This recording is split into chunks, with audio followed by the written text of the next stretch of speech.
l'Ivoirien a son faux passeport là, qui paye bien entendu un ticket, et puis ils vont te gifler, ils vont prendre ton passeport et puis ils vont te jeter dehors. Mais ces passeports-là ne rentrent pas ici à Bangui. Ces passeports-là ne vont pas aux États-Unis. C'est pas dans les hôtels ivoiriens. Parce que l'Ivoirien lui-même là, il est esclave, il est oublié dans son propre pays. Qui considère l'Ivoirien dans son pays? Est-ce que même l'Ivoirien, les touristes qui sont arrivés là, l'Ivoirien peut parler devant un touriste? Il faut parler, tu vas voir, c'est Maka qui t'attend. Voilà, vous-même, les moutons du RDR. C'est pas moi qui dis, c'est vous-même qui dites que vous êtes des moutons. C'est pas moi qui dis que vous êtes des moutons. Donc je ne suis pas en train de vous insulter. Par contre, lui-même vous a demandé, vous dites que vous êtes des moutons. Donc dites-moi, ce bateau-là a profité à combien de moutons au RDR? À aucun mouton. Vous comprenez? Donc s'il vous plaît, il dit que l'homme qui est à la tête de notre pays là, M. Alassane Ouattara, président du RDR, et président d'après eux, hein, voilà, parce que c'est un mandat anticonstitutionnel, donc il est dans l'illégalité. Macron dit qu'il a violé la Constitution. C'est un troisième mandat anticonstitutionnel. C'est illégal et illégitime. Vous comprenez français que Macron? Vous les pseudo-communicants, vous-même vous êtes des moutons. Donc à un mouton, on peut parler. Mais je parle à ceux qui sont un peu réfléchis. Je dis, vous comprenez français que Macron? Vous comprenez le droit que Macron? Vous avez plus de moyens que la France, vous qui dépendez de cette France-là. Vous avez plus de moyens que la France. Parce que votre pouvoir, là, vous le devez à la France. Et c'est connu de tout le monde. Cette France-là dit que M. Alassane Ouattara a violé la constitution de Côte d'Ivoire. Donc il a violé la constitution. Il a fait un mandat illégal, un mandat illégitime, un mandat anticonstitutionnel.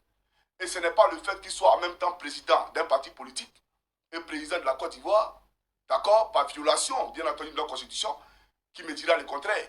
Puisque la Constitution dit que le poste de président de la République là, est incompatible avec le poste de président de la République.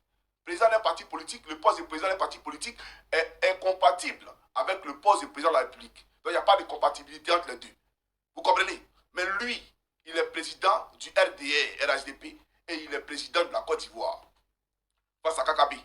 Donc vous comprenez que, chers camarades, il y a une violation gravissime de notre Constitution. Donc s'il ne respecte pas cette loi fondamentale-là, c'est-à-dire que ce petit principe-là, ici, il ne peut pas le respecter. Ce n'est pas la Constitution qui peut violer pour être candidat et puis faire un troisième mandat anticonstitutionnel. Et hier, on venait, un Pitogo, il se lève, oui, non, premier mandat de la Troisième République. Premier mandat de la Troisième République. Monsieur Pitogo, vous comprenez le français que Macron? Vous êtes intelligent que Macron. Vous êtes allé à l'école que Macron. Voilà un peu.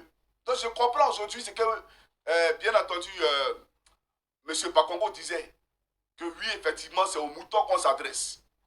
Parce que voilà comment on a berné tout le monde.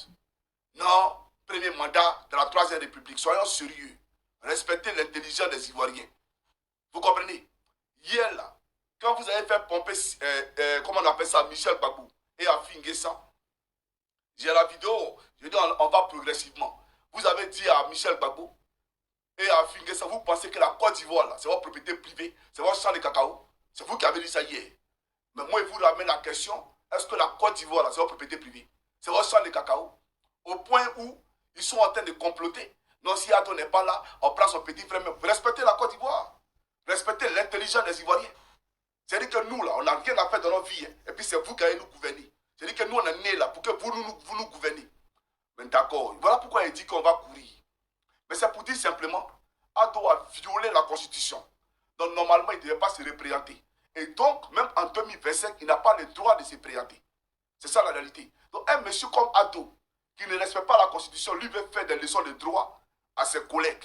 Il veut faire des leçons de droit à Blé Goudé, des leçons de droit à Soro Guillaume, des leçons de droit à M. Gbagbo Laurent, des leçons de droit à M. Tidjantia. Soyons sérieux.